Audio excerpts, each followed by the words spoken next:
Jonathan, thank you for your time. I'm kind of stressed because we could easily talk about this stuff for like 3 to 4 hours, if not more, but we'll do what we can in an hour. Okay, your new book, The Anxious Generation. It's making a timely and impactful statement right now. You alongside Jean Twenge, I would say, are like the leading psychologist when it comes to covering the downsides of what you deem to be a phone-based childhood, stating that Gen Z, aka those born after 1996, are truly the first to experience. And I'm at the oldest helm of that. And so I completely agree, because I've said myself, it's like, I feel like millennials are defined by the rise of desktop computers and the internet. That's Gen right. Z is defined by the rise of smartphones and social media. Yeah. And I would say Gen Alpha is probably going to be defined by the rise of immersive hardware and, the increasing rise of AI. So you mentioned you didn't set out to write this book, but came across discoveries in 2021 that led you to believe this is the work you need to focus on. Yeah. What were those initial discoveries? That's right. Jules, thanks so much for having me on. I've been interviewed by hundreds of journalists who are all millennials or Gen X or baby boomers, and only one or two who are members of Gen Z, the one that I'm writing about. I'm excited to talk with you because we can really get into the mechanics, like what happened to 100%. girls when they went through puberty on these platforms? What happened to boys when they went through puberty on these incredibly immersive gaming platforms?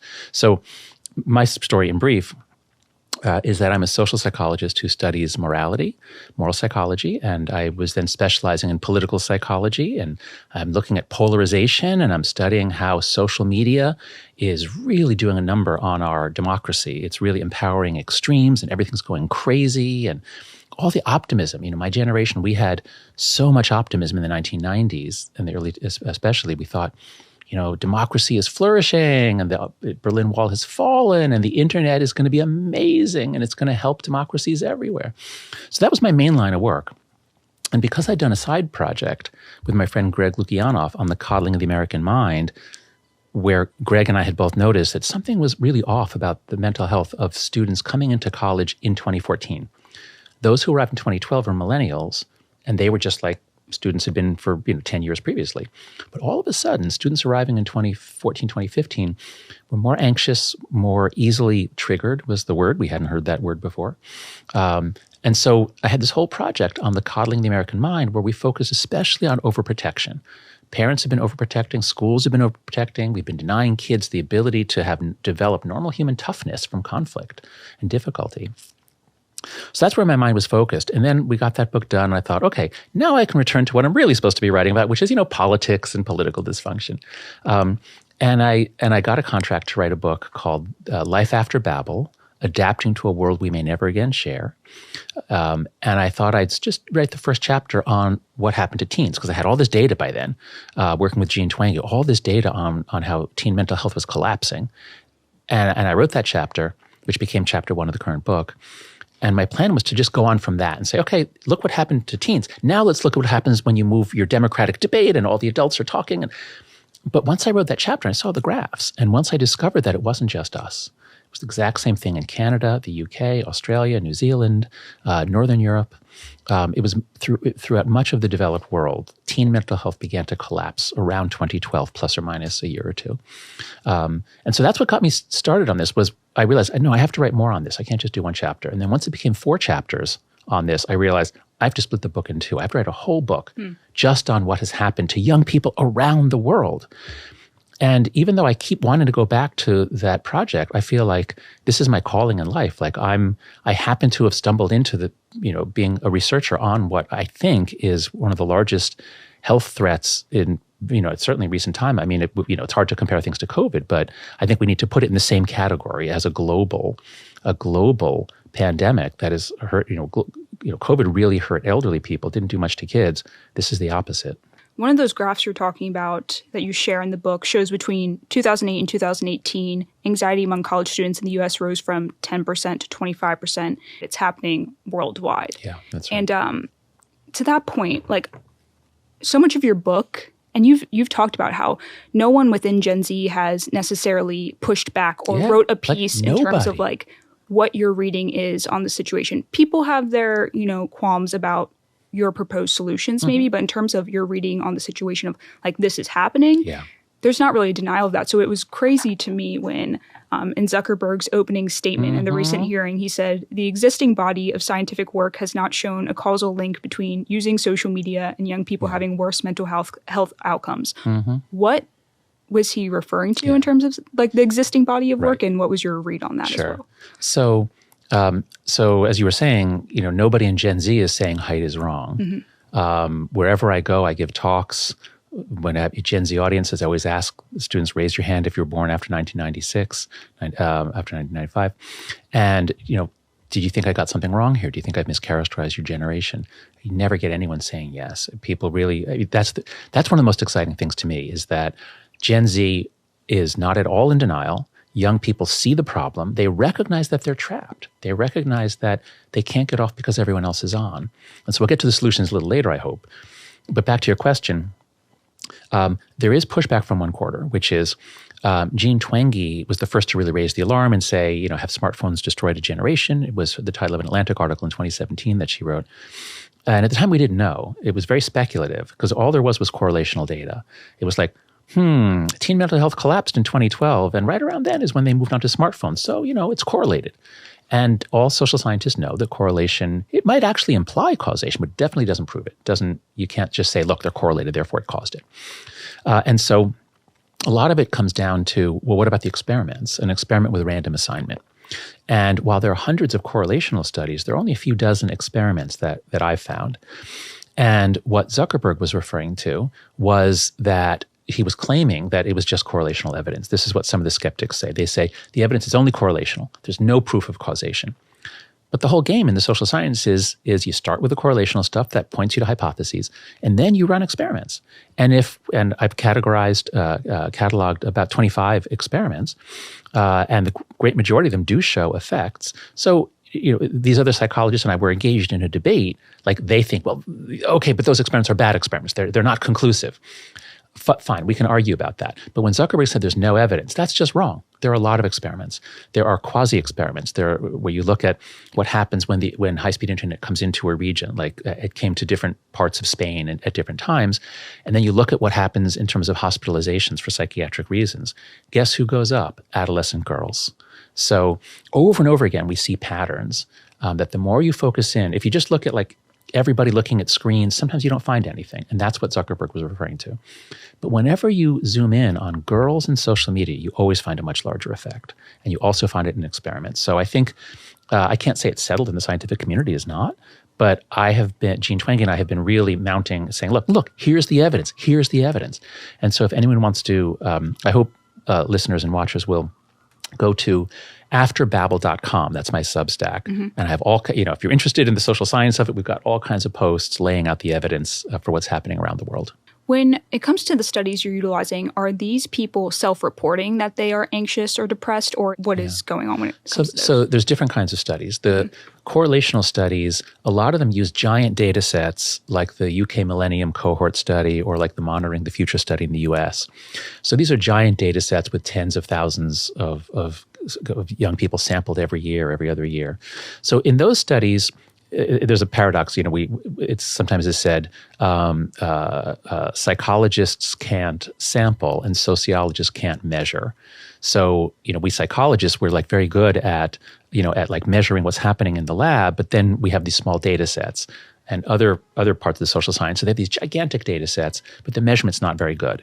So it's typically a question of how many hours a day do you spend on social media? 0 to 1, 1 to 3, 3 to 5, something like that. So it's a very rough measure. Self-report measure is what's usually used. And then there's usually one question, or maybe 6, sometimes 5 or 6, on your mental health. Are you experiencing, in the last week I have experienced, anxiety, tiredness, headache. So there'll be some symptoms. And so that's what some of the studies are. And then you look at the correlations. With the experiments, there are many different forms. Some of them, a lot of them are you take people and you say, okay, randomly assigned, you go off social media for 4 weeks, or cut it down to just 20 minutes a day. There's variations. And then, this other group, you just go on as normal.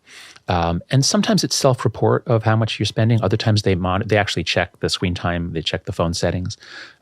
So that there's a lot of different methods. And while not all experiments produce results saying it's causal, most of them do. So I do think that there's now quite a lot of evidence that it's a cause. And then the other thing is, the psychologist that I'm in a debate with, which is that's what we do. That's like that's the way the game works. It's good. That's all good. It's made me and Jean much smarter, much sharper in our arguments. But there's other kinds of evidence. There's eyewitness evidence. If you have a crime and you have people who saw the crime, and you say, who did it? And they say, he did it. Like, that actually counts. And when you ask Gen Z, who did this? They say social media, and especially Instagram. So, and there are surveys that do that, and there are certainly anecdotes. I've been looking. I have a Substack post with Eli George, who's Gen Z. He set out to find, I said, Eli, go find disagreement. Go find people who challenge us in Gen Z. Yep. He couldn't. There was one essay from a woman in Canada who kind of made a case that social media is good for political things. I mean, obviously it's good for activism, and well, we can talk about that. But it's not that it obviously has some uses. But I can't find anyone in Gen Z who's writing saying, no, this is amazing. Like, the fact that we get smartphones and social media is amazing. Don't take it away from us. Like, I haven't. Do you know anyone who said that? I think our relationship with technology, specifically social media, it's very intense. It's intensely good. It's intensely bad. You see this increase over the past year in terms of YouTube videos where it's like social media detox. I was off social media for 6 months to a year, and like these people make these videos. At the end, they always say, you come back on, of course, because everyone else is on, which I get. There's so many positives to social media. I love it in so many ways. But it's undeniable that there is this like push and pull, very intense, complicated relationship. And people feel the need to, with TV, with music, people didn't feel the need to make, these public statements about, like, I needed to go on a music detox for an entire year. We loved our music. We listened to stereo all the time, and we loved it. There's no problem. So it's clear this is just an evolution of our media relationship, and it is far more intense than the past. But let's talk about that. Yeah. Because just to hear you say there are all kinds of benefits. These things are very powerful tools. Yep. I use Twitter to find all kinds. It's great for finding information quickly. It's great for putting the word out. But let's go back to middle school. Yep. Let's think about, because of course, the legal age, you're supposed to be 13, but the platforms don't verify. So I think it's normal around sixth grade. My kids are in New York City public schools. They said in sixth grade is when they said everyone has Instagram. Can I have Instagram? And I said no. But you tell me, let's go back to sixth, seventh, eighth grade. What are the pluses and minuses? What are the pluses? Like, what is good for a 12-year-old girl about being on Instagram?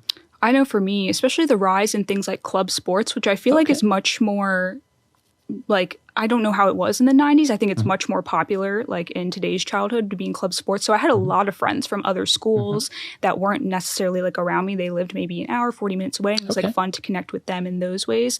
I was also exposed to a lot of creative work that really inspired me, and I would make videos that were more on the creative side, and whether I would post them or not, like, it was a good expression outlet. And so we're talking like seventh grade you were doing this? Yes. Well, I started making YouTube videos. It was like fifth, sixth grade. Wow. And then seventh and eighth grade, and I actually kind of like on the same note wanted to ask you about this in relation to the graph. So Tumblr was I say most prominent relationship with social media when it came to 7th through 9th grade. I was also on Facebook, Twitter, Instagram during those times. And it really captivated me, which was interesting because it's not algorithmically driven. Right. I know people talk about algorithms now, but it's like I was still, as soon as I got home from school, I would go on Tumblr, and during school I would go on Tumblr, and like I could just scroll on it all day. Yeah.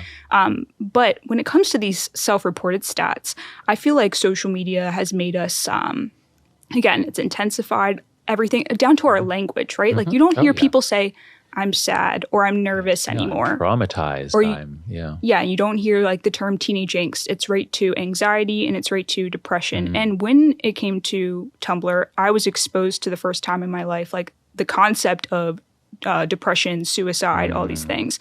And so I was like, okay, I'm feeling the way these Tumblr quotes are feeling. And these people who run these accounts are doing things like, trigger warning for listeners or viewers, but like cutting themselves and everything. So it's like, I never went to that length, but it was always in my mind of like, okay, I feel the same way these people do. I must be anxious and depressed. No one could tell me different. Like, my family couldn't tell me different. No one. I was like, yes, I feel the same way as them. Okay, that. And contemplating if an appropriate reaction to these feelings is to potentially cut yourself, is to potentially contemplate something like suicide. So when it comes to these self-reported things, it's like, to what degree, when it comes to young kids, trying to reflect, as well as parents, like, is this just, a media mind warp for them? Distinguishing if it's a media mind warp for them, if it is, truly anxiety and depression, even if it isn't, though, again, it can cause the same outcomes because they believe it so deeply. So it's like, how can parents even distinguish that? How can professionals distinguish that? And like, how can you have a healthy conversation without like demeaning the child and like acting like they are not in the right at all? Right. Okay, so I'll make a couple of brief points. Yeah. One is some people ask, one pushback I get is, isn't it just that young people are just so comfortable talking about it and they're just using the words differently and it's not a real increase in depression or anxiety? That's a very plausible argument, except that when you look at rates of self-harm and hospitalizations, of emergency room visits, for boys they're up a little, for girls they're up enormously.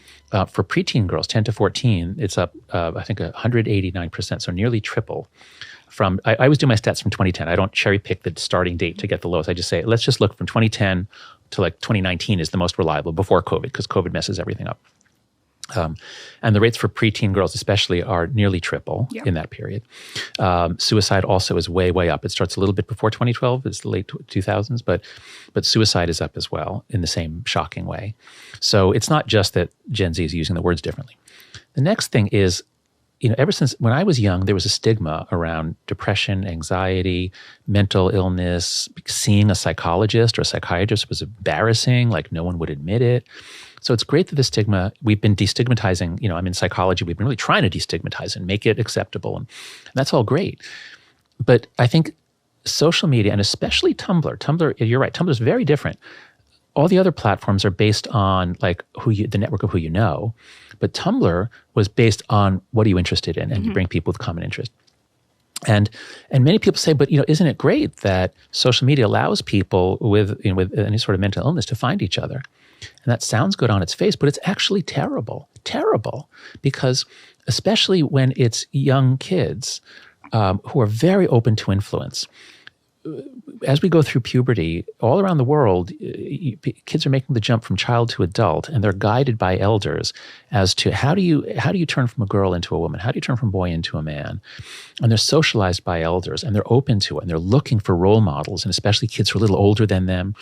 And so it turns out girls are much more open than boys. Boys are a little bit more, literally on the spectrum. Like that's, scientifically, work of Simon Baron-Cohen. Boys are just a little shifted over away from empathy and towards systemizing.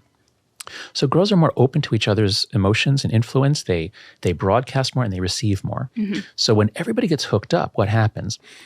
The boys are mostly doing video games, YouTube, and they might be talking about sports or things but the girls are talking about their feelings a lot more. And when you get young girls who are maybe just a little sad or a little anxious, and you put them in a community of older girls who are much more depressed or anxious, it's contagious. And so this is a terrible thing to do to girls in middle school. It'd be one thing if these groups were run by psychiatrists or something, like maybe it would be good. But this is one of the reasons I think why the mental health collapse is so sudden for girls. For boys, it's not so sudden. It's not like for boys, it gradually declines. For girls, it's like there's no problem, nothing happening. And you hit 2012 and boom, like the rates all skyrocket, the mental health plummets. And I think that's because as soon as we hyperconnected the girls, they all caught each other's anxiety especially. And that's the main emotion that is shared. So I was interested in the years that you were on Tumblr because even though I focused mostly on Instagram and then later TikTok are the big platforms that I think have done the most harm, but it looks like Tumblr was this unique, intense place for a few years, basically your years, where a lot of new ideas were generated, and some of which are sort of disempowering and ones that I think are bad for mental health. And look, some people would say for Tumblr like the opposite, in terms of they were maybe a little bit more developed in their late teens, early 20s, later 20s, and Tumblr was a place for connectivity of like-minded people, and it maybe like saved them in a lot of ways. Okay. It seems particularly the ages from like 10 to 13, and specifically for girls, you're just exploring different sides of life, right? Like I was like, oh, what are these different emotions? And because with like social media and the internet, you can go all in on these rabbit holes, and then you can make it feel like your entire worldview. Like, is there something particular in the ages of like 10 to 13 where people are more prone to being bullies? They're more prone to like, going in those emotional rabbit holes? Because I think that now it's like, it's hard to think back in that mindset of why I let myself get so deep into those rabbit holes. Because it's like, again, I'm my frontal cortex is fully developed and so on. But it's like, you were just so prone to that at those ages. So what is that developmentally? Exactly. So why do we have middle school? Why don't we just go, you're a kid and then you're a teenager? We have middle school for a reason. And the reason is that all around the world, well, it varies around the world, but in the West now, around the age of 10 is when the very beginnings of puberty, a little bit of adrenaline secreted, starts the gonads making more hormones, a little bit of interest in sex with whatever sex you're attracted to. So that kicks in around 10, 11, the very beginnings. And so then, like in fifth grade, you might feel on top of the world. You're a kid, it's fun, you're the oldest kids in the school. And then you're thrust into this new school. It's usually a much larger school. Much more institutional often. Totally new pecking order. You don't know who's high, who's low. You don't know what's cool, what's not cool. It's a new world for you. And you have all these new feelings. And bullying reaches a peak in seventh grade. Seventh grade is the cruelest grade. It certainly is the grade that I look back on as the worst, one of the worst years of my life. And so there's a lot of stuff happens in middle school. And crucial for our story here is that our cortex, so our brains they grow very rapidly early in life, but then the brain growth kind of slows down almost to a stop. The brain doesn't get a lot bigger. It's all about selective pruning of neurons that are not needed and reinforcing connections that are useful. And that's going on all during childhood, but it really speeds up during puberty, and this is crucial. The most delicate possible time where your personality can get shaped by events, by social forces, by norms, is early puberty. And that's when initiation rites start all around the world. And I would say this is when kids most need stable elder guidance from adults or responsible older siblings or cousins or whatever it is. This is the absolute worst time to get on social media. To give kids a smartphone in sixth grade and let them have a social media account, you're basically saying, okay, your brain's ready to really rewire itself. Your whole brain is going to change into adult configuration over the next 5 or 8 years or so. How about if we don't really talk to you anymore because we're giving you the phone, so we're not going to talk very much anymore. I'm your parents, and we're just not going to talk much because you're going to be like this for most of the rest of your childhood. And so how about if all the incoming stimulation comes from random weirdos on the internet? We just let it rip. Whatever. Maybe you go onto a Tumblr group about self-harm. Whatever. Like, this is terrible what we've done to our kids and especially to our girls. You talk about, too, if we, the notion that we are overprotecting in the physical world and what you deem real world. I like to say physical world and digital world. Okay. Yeah. Okay. I actually, there's so much to talk about. I'm trying. Okay. Yeah. I do want to get on that point, though, because back to Zuckerberg, and I agree with him on this. I think the convergence of the physical world and digital world is how I like to claim them, is increasingly the real world, like those two in tandem. In your book, you say real world and virtual world, digital world. Are you strongly against saying that the real world is a blend of those? I am. So first, I'll grant you that the world that we live in now is not just made of atoms, it's more made of electrons, or at least it's increasingly made of electrons. And in my world is we're grown-ups, we're using these devices. I love virtual reality. I think it's absolutely amazing. So I do understand that this is becoming let's call it our actual world, the world that we inhabit. But I want to keep the focus on children. By children, I mean all the way up to, let's say, 16. So sort of certainly all the way through puberty, or maybe even all the way to 18, I'd say. And my argument is we have this ability to live in a virtual world, and we have this ability to live in stories. We can imagine. So it's not that everything has to be physical. Like, we can have an amazing imagination. But my argument in the book is that there's something different about virtual interactions compared to real world interactions. Early on, I remember in 2012, or 2010, whenever it was, learning about Twitter, and young people were saying, I just had a hamburger. And, so someone would like it. It seems so trivial to me. But I thought, actually, that could be really good. You're just checking in with people all the time. Gen Z, millennials, we didn't know you were Gen Z. Millennials, they're just like super connected and maybe they'll be super social. But it turns out they're not. Millennials were fine because they had flip phones. They weren't online all the time. Gen Z is not fine. And so in the book, I point out there are 4 differences. The first is that real-world interactions are embodied and our physical bodies are really important. There's just an article in the newspaper today in the New York Times, a big study on touch. Humans need touch. Children need touch. When I was a kid, we touched a lot. Like we'd wrestle, we'd put our arms around each other in elementary school. There was a lot of touch. My kids have told me that at times they've been, like the rule in school is you can't touch anyone. You can't put your arm, like no touch. Now, I think that was even before, it certainly was after COVID, but I think that even was before because they didn't want anybody pushing, no shoving. So kids need touch, especially children need touch, and that you don't get in the virtual world. The second is that real world interactions are synchronous. Like you and I, we're making eye contact, and you develop like when I'm talking, you're probably looking almost entirely at me, but it'd be uncomfortable if I look only at you because then we're staring deep into each other's eyes. So like we both, we all develop this sense of where to, like, these are important social skills that only develop in face-to-face contact. And humans evolved, like all other primates, for face-to-face contact. And so, a video call, okay, that's like an old phone call, maybe even better. So video calls, I think, are okay. But if you're connecting with your friends by posting and liking, that's not okay. That is not synchronous. That is asynchronous. And if that pushes out the synchronous, then it's really bad. A third difference is that what we're doing is one-to-one, where it's just, I'm talking to you. Now, in this case, we know that we are broadcasting to the world, but humanly, our conversation is one-to-one. Yep. But if you're standing on a soapbox and there's thousands of people around you in the stands, you're performing. And it's so sad to me the way middle school kids now have to manage their own brand.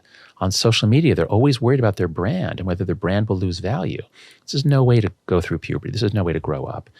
And then finally, the fourth difference is that real-world relationships are really expensive. Like, there's only a few kids around you, and so you need to be friends with some of them. And if there's a conflict, you need to repair the conflict. Mm-hmm. Whereas online, there's potentially infinite people, and so you just block someone, you just move on. So anyway, for all these reasons, I believe children need to live in the real world, the world we evolved for, the physical world of face-to-face synchronous communication.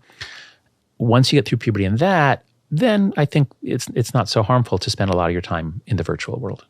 Okay. I have a little bit of a rant on that point. So Please. In your book, you said, to your point, life on these platforms forces young people to become their own brand managers, always thinking ahead about the social consequences of what they choose to post. Things are not done for their own sake. Rather, every public action is some degree strategic. Definitely agree with that in a sense, because I even notice little kids on TikTok are using like the word cringe a lot now, which is like, the evolution of embarrassing. And a lot of people, it's just being kind of like too conscious of every action that you're making. Yeah. And, is this going to be judged, especially on a public Wait, are you scale? saying they're posting their own content, or are they just commenting on other people's posts? For example, other people's TikTok? Kim Kardashian's daughter, Northwest, I think she's like 9. One of her captions recently was like, I'm so cringe or something. I was like, she's so young. I'm like, just the fact you're already thinking of like, that's just like a internet language that, again, is like being put onto kids of like, I just feel like, I don't know what age I kind of like thought about embarrassment, but I feel like, I don't know if age like oh no, it was. No, you were embarrassed at the age of 8 and 9. It's a big deal. 4, 5, 6-year-old kids. That's one of the fun things about being a parent is when your kids are 3, 4, 5, 6, you can make fun at like they do something. Care. Yeah, they don't even notice. Like you talk to other adults, kind of laugh at the funny things your kid does. Yeah. But then at a certain point, by 7 or 8, like they really are hurt if you do that. So you have to stop. Gotcha. You have to really. So no, you were embarrassed, but the thing is, you're embarrassed because you're with 2 friends and you say something goofy, and one of them says, oh, that's nonsense, or and then it's over. Like you were embarrassed for like a minute or 2, and then you're on to the next thing. Whereas online, if you make one false step, you could become an object of ridicule for days, right?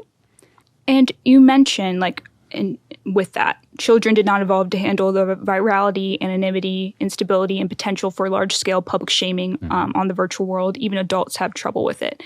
And I agree, but I'm curious if we can evolve too, because I received a ton of anonymous messages on Tumblr back in the day, the wildest things, and I don't know, I adapted sexual stuff, like where you get other girls, it was girls would bully each other. Like, Oh, okay. you know, like And these are not death girls that you threats. knew. Probably. And they sent me like anonymous Tumblr Right. messages. But I don't know. It's like I got used to them. I remember people would get in like Twitter fights in high school. They were very public. There would be likes and everything. Yes, but it's something you kind of get used to as you Okay, go. let's Wait, talk. wait, can I? Yeah, please. I really, okay. So, and a prime example that happened this week, I'll have to send you this because it's fascinating. There was a situation on TikTok where these kids were at a Sweet 16, and it was this group of boys. I think there was like 6 or 7 of them. And this media company posted a video of them on TikTok, just like dancing to like a new Kanye West song, whatever. This was a month ago. It went viral, got up to like 50 million, probably more views now. And it was viral for a week, whatever. It comes up again the past week. And the videos that are going viral of it now are people psychoanalyzing the social dynamics of the friend group. But it gets interesting. So they're psychoanalyzing the social dynamics of the friend group, giving them rankings, okay? Okay. And these boys who are all like 15, 16, they end up getting on, and like everyone was like, this is funny, it's entertaining, but it's like, these are real people. Like you guys are treating them like memes, treating them like characters, whatever. These kids get on though, and they take it very well. They're celebrities. Were they being shamed? They were being shamed. Oh, okay. And the one who was getting ranked number 1 was kind of the first one to, which of course he is getting put on a pedestal. But his other friends start coming in, not all of them yet. And I'm sure some of like maybe there's parent intervention of like, no, we don't want you to post about this. It's a weird new phenomenon of like this social globalization of people's like personal lives being put again on this. And for children, I think it's horrible. But there's this whole dynamic on TikTok right now of like, how are these kids handling it so well? And so many of the comments are saying, they've grown up seeing people on the get canceled on this scale. They've grown up seeing YouTuber apology videos. Like it almost like they know how to handle it in a way. Do you agree that we can evolve? Right. So this is an open question. This is a very important psychological question. This is a question I used to get a lot because I wrote a whole book about how we're overprotecting our kids called The Coddling the American Mind. And yet here I am saying we need to protect them more online. And people say, aren't you being hypocritical? And I say, no, because we've vastly overprotected them in the real world where they need lots of experience. We've underprotected them online where terrible things can happen to them as young children. So we need to get the balance right. The crucial psychological question here is, does anti-fragility work in the virtual world? So anti-fragility refers to the fact that when you have conflicts, when someone teases you, when you're excluded, you do get tougher and stronger. Now, it hurts at the time, but you do learn to handle it. And this is why it's so important for kids to have unsupervised playtime. We don't want playground monitors saying, "Oh no fighting, no running, no." So kids do need setbacks, criticism. They need all, not too much. I'm not saying but just like they need to be exposed to it, just like our immune system needs to be exposed to dirt and germs in order to grow. And some people say, well, but can't, like, if you're publicly shamed online, doesn't that make you tougher? And and this is what I know that when it's happened to me, it makes me just gun shy. It doesn't make me tougher. It makes me just much more wary about saying anything. I feel like I'm walking on thin ice. When I talk with young people, I hear the same thing. And I used to ask my students, if you are publicly shamed and it goes big, if that happens a few times, does that make you not care anymore? Like you say, I've been through this, I don't care. Or does it make you more like, oh my God, again, like, and overwhelmingly students have said that it makes them more gun shy, more like walking on thin ice. So maybe these boys were different. And the whole TikTok world was commenting like, oh, wow, they're taking it well. Do you really think that that's what's happening to your generation, that your generation now is immune to public shame because you've been shamed so much? It's hard. It's like, I think it's different personalities, but I have various friends who have gotten, canceled, whatever we want to say. It's kind of just becoming, unfortunately, like a norm where people, if you post online a lot, it's almost like initiation, like you're going to go through a public shaming at some point. A lot of them come out stronger. I sometimes even joke, I'm like, oh, put me through that just so my mindset can because it's like a muscle, right? And like you get used to certain levels of it. When you first experience it, it's very shocking on the system, but like you get used to it over time. So I think it depends. Not everyone is made for putting their lives in public. And what's difficult about the internet today is, like those boys, they didn't post that video themselves. It was a media company that posted it. That's right. And like they could have, like, if it's their privacy. choice, there's like a higher chance that like maybe they'll take it well. Luckily they did. In this case. But I do think it's kind of nuanced. So it's an open psychological question. I could be wrong about this.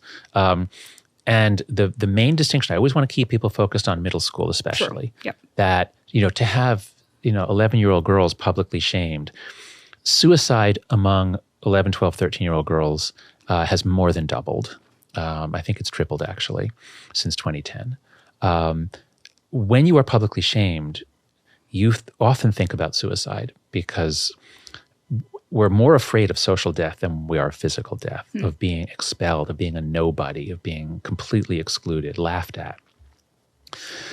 So while you might be right for some people, and it might be true for older, maybe, for older teens, but what I'm advocating for is, let's delay the age at which kids are spending all their time in this whirlwind. Let them play, let them hang out, let them gossip, let them, go get pizza together in the real world. Let's let them at least get most of the way through puberty. So that's what I would want to not insist, but what I think is more likely true is at least, especially for the younger teens, I don't think there's anything good. I don't think it helps their development in any way to be spending hours a day on social media. Yeah, let's get into that. So you propose 4 reforms in your book. It's like the core messaging that 1, no smartphones before high school, 2, no social media before age 16, 3, phone-free schools, and 4, far more unsupervised play in childhood independence. And aside from laying out the evidence that you led you to believe those things are necessary, you also share what governments and government and tech companies can do now, what schools can do now, and what parents can do now. But you also make some side notes throughout that you want these to become like norms, not laws. You make a few notes about that. Between those 4 things, government, tech companies, schools, and parents, which do you believe is most crucial in making a shift? Well, so first we have to just put out on the table the concept of a collective action problem. That the reason why Gen Z is doing so badly and knows it and can point to the cause, but yet doesn't quit, is because everyone else is on. And so that's a collective action problem. It's hard to be the only one who gets off.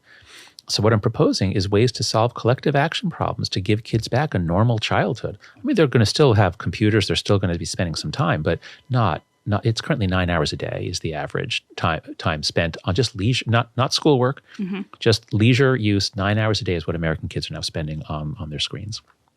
And so how do we break out of that?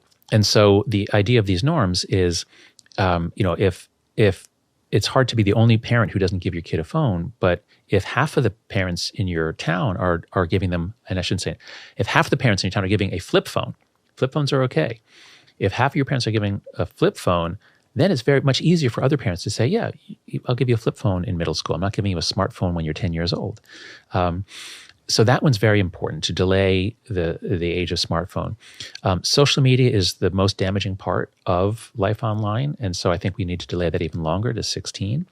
In terms of norms versus laws, I'm very conscious of the fact that regulating social media is difficult. Efforts are getting held up in the courts. And Americans have a more libertarian philosophy than they do in Europe, where they can say like, let's have a law to, ban no kid under 14 can have a smartphone. Like, we would never do that in America. I don't think we should. That should be a voluntary norm. The one place where I do think we need help from the government is raising the age to 16 and enforcing it. And this is not some radical new thing. The Congress passed a law in 1998, COPPA, which set the age. The question was, at what age can a child make a deal with a company and give away data on herself and her family without her parents' knowledge or permission? And Senator Markey, then Representative Markey, thought, well, 16 maybe is a good compromise. And various lobbyists pushed it down to 13, and they gutted enforcement. There's no enforcement.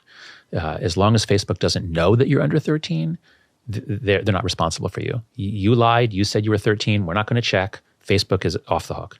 So this is a horrible law. This set us up for the problem that there is zero age gating on the internet.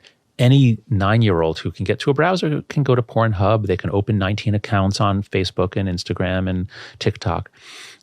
So this is a problem that Congress made. Oh, and then Congress made it worse. They said, oh, and by the way, nobody can sue these companies for what they do to your kid. We can show you all kinds of horrible stuff. Not our fault. we have special congressional immunity from lawsuits. So Congress created this mess. In a sense, Congress set up the conditions for the catastrophic collapse of teen mental health, not just in the US, but around the world, because America did this. America created these platforms and the norms, the rules of the road. So I think we do need Congress to change the law from 13 to 16 and to say, as in the real world, if you want to keep your kids out of bars, it's not your job as a parent to keep your kids out of bars or strip clubs or casinos. Like, they have to check IDs at the door because we can't do it as parents. We can't lock up our kids.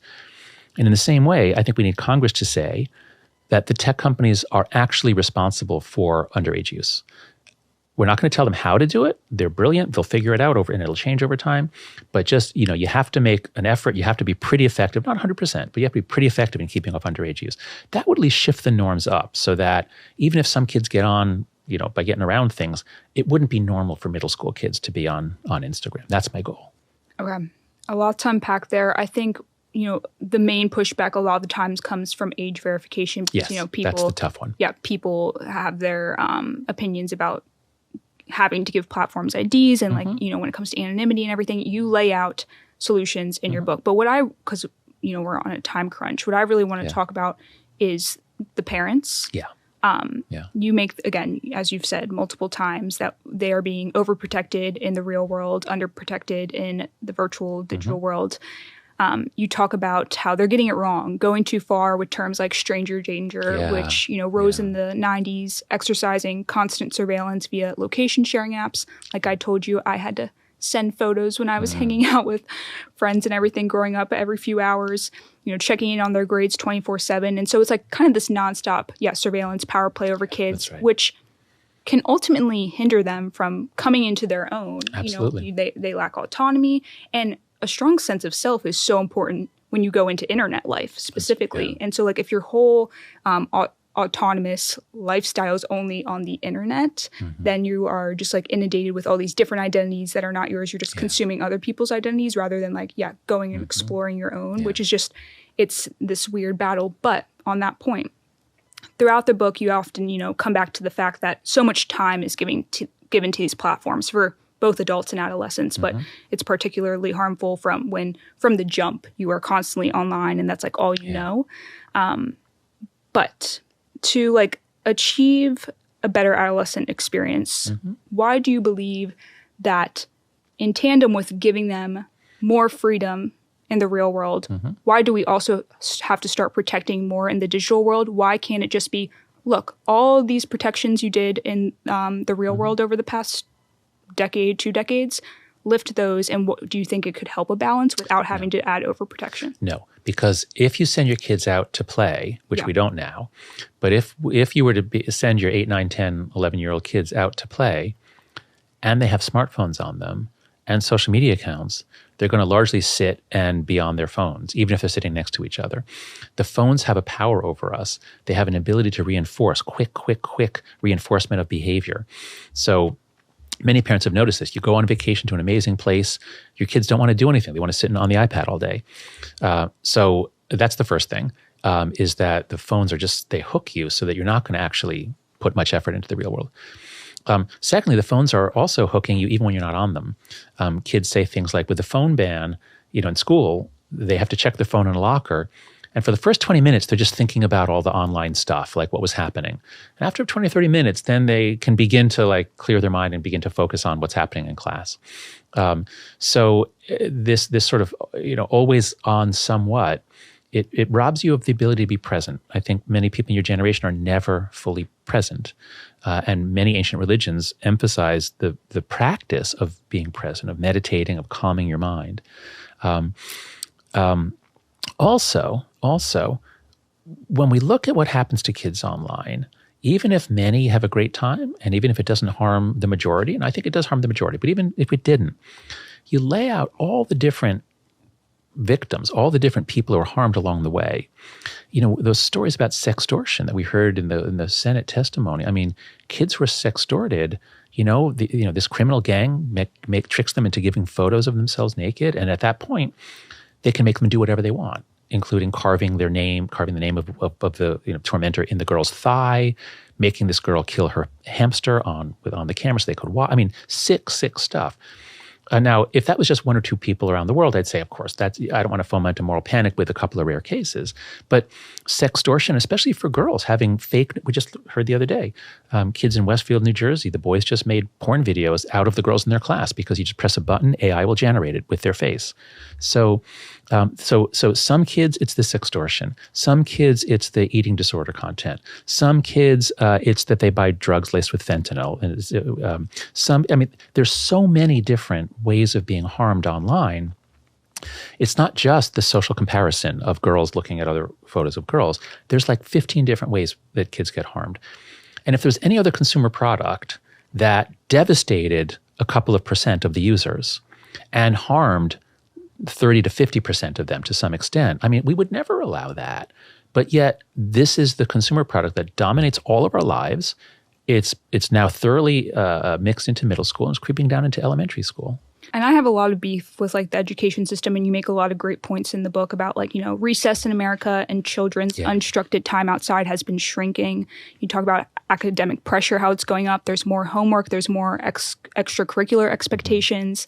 And you also promote things like homework assignments related to doing things on their own, that exploration, that autonomy, as well as more vocational education, apprenticeships, youth development programs, as well as encouraging gap year and year of service programs. I think like all of those things, people don't talk enough about how the education system plays such a huge role. And like, you go home, you have a ton of homework, you have maybe 1 to 2 free hours after sports, everything. You just want to rest and go like on your phone any bit of your free time, and also between classes. And it's like, again, to the point. Wait, and also between classes. So I just want to challenge you on. I want to challenge you on something there. Yeah. Jean Twenge has a post looking at whether the increased mental illness is because of increasing homework. It's not. Homework has not increased in a long time. What's increased is the fact that kids are now spending 9 hours a day on their device. They don't have much time for homework. If you have to spend, I think, and it's 5 hours a day of that is social media, including TikTok and YouTube videos. But if kids are now spending 5 hours a day, every day, consuming stuff that is pretty useless, they're going to feel more stressed. They can't get their homework done. But it's not because they have more. School has not gotten more stressful, at least in the last decade. I mean, since the 80s, yes, it has. We've definitely taken away recess, and we've done all sorts of terrible things, believing that we were going to get kids' test scores up. And it was a disaster, especially in elementary. They just need to play a lot more. But it was very revealing to me that you said you just want to relax, which I could understand at night, and even between classes. But what are you supposed to be doing between classes? Yeah, I wasn't meaning like, I'm advocating for that. I was just like, when kids are like, like I have free time, like to the point of like go on my phone. What a terrible thing to do. Why? Like going on your phone in school? Like kids are so lonely now. This is the hallmark of your generation. It's not just anxiety. It's also loneliness and uselessness. Your generation, all of a sudden, 2012, 2013, rates of loneliness and uselessness, people saying, I feel useless, goes skyrocketing up. When you're in school, you should be with your friends. You should be interacting with your friends. If you're in class, you should be listening to the teacher. But instead, most members of Gen Z, in between classes, they're checking their phones because people are posting and texting. And when they're in class, they're looking at their phones because people are posting and texting. Yep. Did you know that your generation is actually the first generation to be less academically advanced than the previous one? Yes, I've seen those stats. Yeah, it's stunning. For 50 years, American kids were getting a little bit smarter, in the sense of better educated. Like, education was actually working. We were actually going up and up and up till 2012. Then it began falling. It's not just us. It's all around the world. So the entire planet is getting dumber and more anxious and more suicidal. Now, that's not in every, but the education is actually everywhere.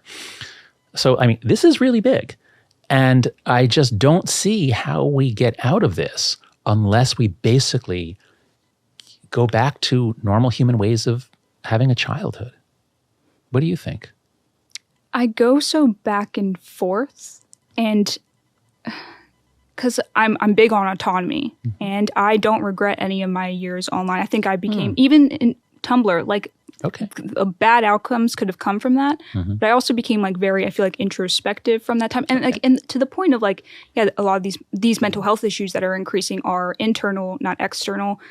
I think if people become more self-aware, that they can turn that into being introspective. I think the internet has a great potential for, self-expression, again, introspection. You talk about, though, how it can make people too involved in the self, though, and I completely agree with that. But I don't regret those times. I mean, that's just a... But what's the alternative? Suppose you'd had a life in which you spent those years hanging out with, you had a couple of close friends, and you hung out with them, and you did things with them after school. Do you think you would be worse off today or better off today? I don't think it's worse off by any means. But I'm of course there's going to be suffering online. And I'm not here to obliterate suffering. That's not possible, Right. That's right. Yeah. So, and it's just and to your point, like you say in the book of when people, I don't like when people are how did you word it? The most common response you get is that, I agree with you, but it's too late. That ship has sailed. That train has left the station. Yeah. But to me, those transportation metaphors imply that we need to act right away. I've been on airplanes that left the gate and were then called back once a safety issue was discovered. Yeah, I hate when people are just oh, we're too far gone. I think we can shift, but I like having a relationship with technology, even young. I think it was beneficial to me, and I think it's more how can we shift that relationship? So what I'm advocating is not separating kids from the internet. Okay. What I'm advocating is separating kids from a personal internet device that is with them all the time until they're at least 14. Yep. And ideally even later, but I figured 14 is attainable. 16 or 18 would not be attainable. So I just said let's make the break at high school. Well, let's see. Wait, what was the point? And I agree with that. I love the norms you put in place for different ages. I think you started at 4 or 6. Yeah, and that's every age 2 6. years. Yeah. And to be honest, I thinking of when I have kids, I would love to imply those. Maybe there's some nuances more. So when you get towards middle school, and again, like you say, the social pressures are more. And I agree with you in the point of maybe they get social media, but it's available only on the desktop, and you're checking. I agree with having a personal computer with you 24/7. That's right. Whenever they do get social media, if you were just to allow it for an hour or two on the weekends on the family computer, I don't think there'd be any real harm. It's when it becomes a daily habit that you can take with you, because remember what these things are. When the phone came out, I got my first iPhone in 2008. It was an incredible Swiss Army knife. It had all these amazing things that I would pull out when I needed a tool. There were no notifications. There were no other apps, just whatever Apple gave you. Once you get the App Store in 2008, you get push notifications a year or two later. That's why it's 2010 to 2015 is what I call the Great Rewiring, because that's when kids, they don't have this amazing Swiss Army knife in their pocket. Yep. They have this doorway by which thousands of companies are competing to grab their attention. And that, I think, is just really unhealthy. It's bad for all of us. I mean, all of us adults are overwhelmed, frazzled, fragmented. It's too much. And so let me ask you then, would you support, as a norm, saying, yes, I think that kids shouldn't have a smartphone till high school. They should just have a flip phone. Would you support it? Yes or no? And you can. I don't want to be like one of those sanitary, yes or no, yes or no. No, you can be nuanced. You can be as nuanced as you want. It just depends, and to the point, if other parents in the school, if you can get a group, but even it has to be. It's a norm. We're talking about a new norm. Yeah, it has to be a good person. Because I know you said if you have a group of 10 kids and 10 parents that are okay, this is what we're doing. That's enough for them to have companionship of none of us are doing it. We all have flip phones. We can text each other a lot on our flip phones, but we're not going to live on our smartphones. And schools would be leading here. So what I'm hoping is schools will go phone free, use phone lockers, and then they'll also say to the parents, especially in elementary and middle school, they'll say, and we hope that you will not give your kid a smartphone until high school. Obviously you can do what you want, but what if schools are going phone free and they're trying to set the norm? Do you think that would be a better world, or do you think, no, we shouldn't try for that norm? As one of those students who would get in arguments with my teacher because I had my phone out, and I would be I can do it. It's my choice. No, I know. Oh, that hurts. No, as a teacher, as a professor, that hurts to hear. And I know. I'm sorry, but I'm saying I agree. Should I have been focusing more in class? Yeah. Okay. And that's why your generation is less educated than previous ones. But also I feel I want to. This is like an hour-long conversation about. Oh yeah. Actually, okay. yeah, Okay. Anyway, we're over. Actually, So, you know what? Yeah. Actually, I actually have to go. Okay. I think the last point is this is a point I really want to push. Again, talking about loneliness. Sherry Turkle has said the quote, "If we're not able to be alone, we're going to be more lonely. And if we don't teach our children to be alone, they're only going to know how to be lonely." And I think when people think of being alone, they go straight to loneliness. They think of it as a bad thing. It is a bad thing in many senses of like, yeah, we need community, we need interaction with other people. But I also like, because there's an adult loneliness issue too. If like, again, we want to mitigate this, we want to lessen this for future generations. But how do you look at the concept of, being alone, not thinking of it fully as a negative thing, thinking of solitude? You talk about meditation in the book. How can people switch their mindset to also, when they are in these points where they're feeling potentially lonely, how they can shift their mindset to make it a positive thing? Well, you have to learn to be alone and to be bored the way people always have been. And the problem is, the digital devices make everything easy, but easy in a way that you don't grow or learn. And so if